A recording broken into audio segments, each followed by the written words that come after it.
Entenderam, pessoal? Aqui, ó. Ela entrou, né? E aí ele conseguiu, ó.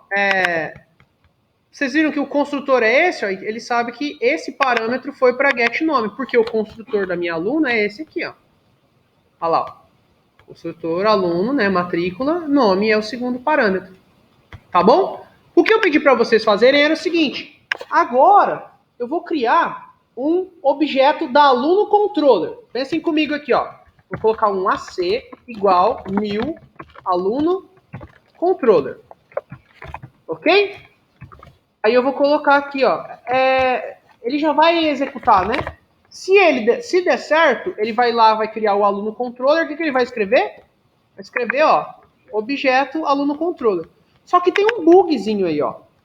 Primeira coisa, eu não tenho uma inclusão, um require, diretamente para o aluno controller, vocês concordam? Não tenho aqui em cima. E a minha autoload, ela tá quebrada. Olha o que faz a autoload. Se eu entro aqui na autoload, ela não tá mais imprimindo, que eu apaguei. Mas ele está tentando inserir, olha só o objeto que ele está tentando inserir. Model. O que ele vai tentar inserir aqui? Aluno controller. Existe essa classe? Não. Beleza? Esse que eu pedi para vocês fazerem. Ó, vamos pensar nessa autoload para que quando o cara criar um objeto que está dentro da controller, ele insira, ele consiga fazer. Se ele não manda um objeto que não está em lugar nenhum, vai dar erro. Uhum. O que a gente pode fazer? Dá para a gente testar. Que é o que eu falei, eu pensei que era um desafio muito grande, que ia precisar de um if e tal, de alguma coisa, mas às vezes um arroba vai resolver. Né? Um arroba não vai parar o erro? Não é essa a ideia? Oi. Include, ele dá um erro, né? Ó.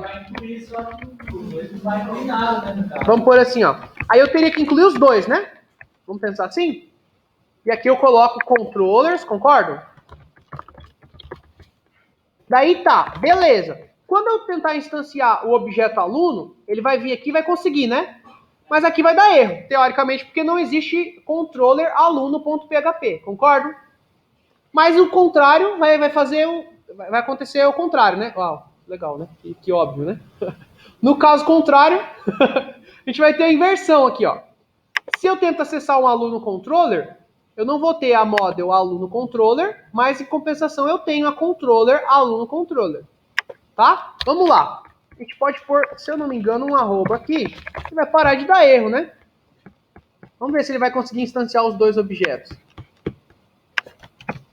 Olha lá, ó. Meu nome é Tony, isso significa que ele criou o outro objeto.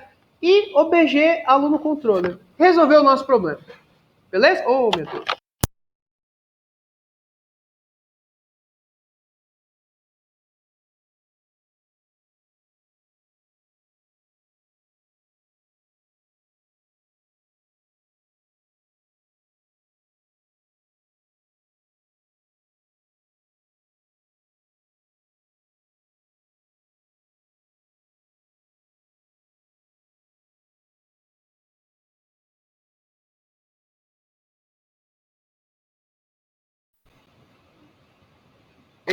Ele continua gravando, aí só que dá um bug no som, quer ver? Ó, 31 segundos. Áudio. Tá gravando ali ainda. Vamos lá. Fechou, pessoal? Então nem precisava de if, nada. Ó. A gente pode fazer essa estratégia aí. Tá bom? Não sei o que isso pode implicar de, por exemplo, se você tiver várias pastas, né? E ele ficar sempre tentando inserir uma coisa que não existe, ou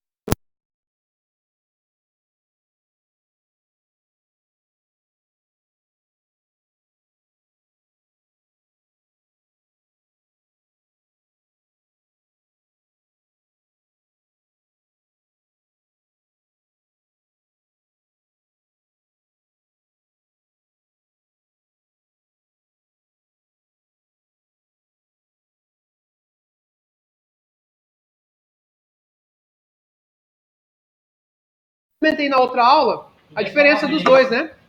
É só uma vez. E depois você vai ser instanciar o aluno, depois você vai instanciar o aluno no controller, ele vai fazer mais uma vez. A gente não usa o require, porque o require, se der esse erro, ele vai parar a execução ali.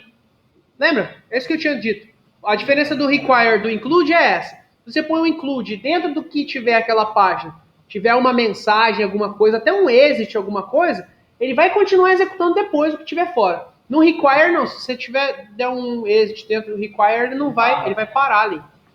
Beleza? O exit eu não tenho certeza disso, mas para erros eu sei que é assim que funciona. Não sei se o exit sai de vez de tudo. Tá bom?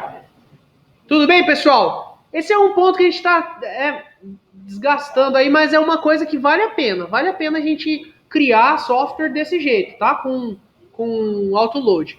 Feito? Nada. Ok?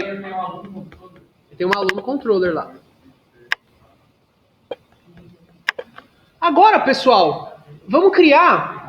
Esse vídeo vai ficar meio cortado com aquelas partes lá, mas beleza. Depois a gente vê o que vai. A gente vai criar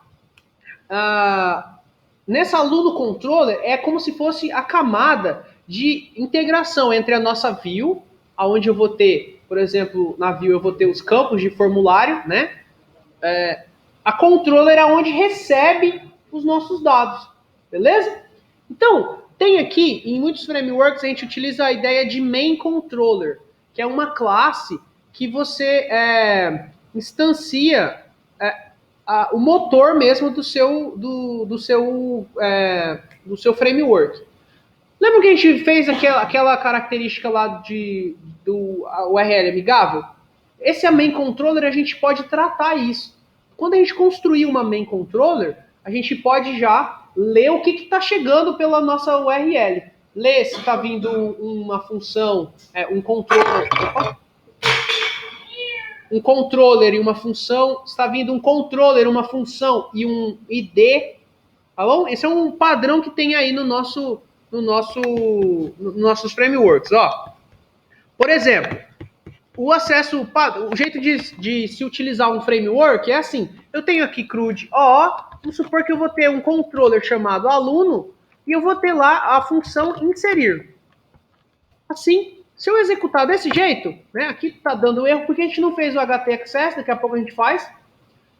Está dando erro, mas a ideia é que eu acessasse a função que existe no controller aluno, chamada inserir.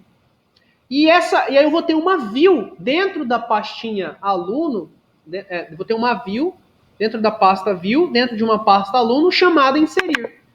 Um arquivo PHP chamado inserir, em que lá vai ter o formulário, do jeito que eu entendo. É assim que funciona o nosso framework. Se eu quiser alterar, vai ser assim. A diferença do alterar é que eu tenho um valor aqui, eu tenho que passar um ID, a gente chama de ID, né?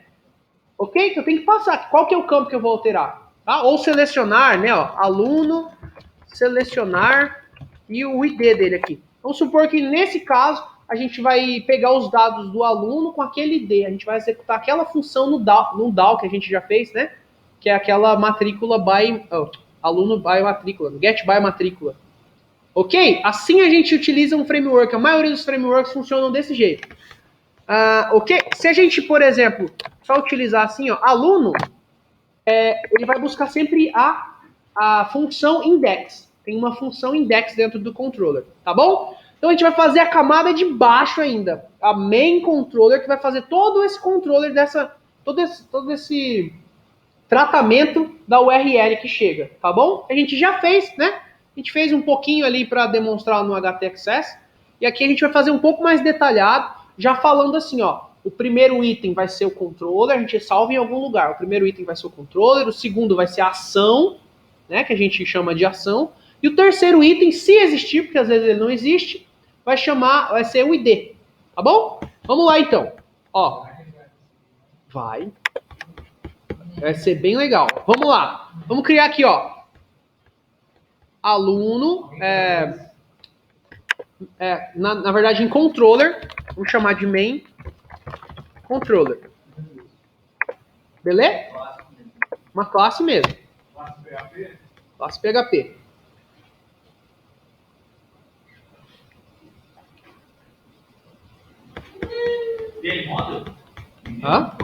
Dentro de controller.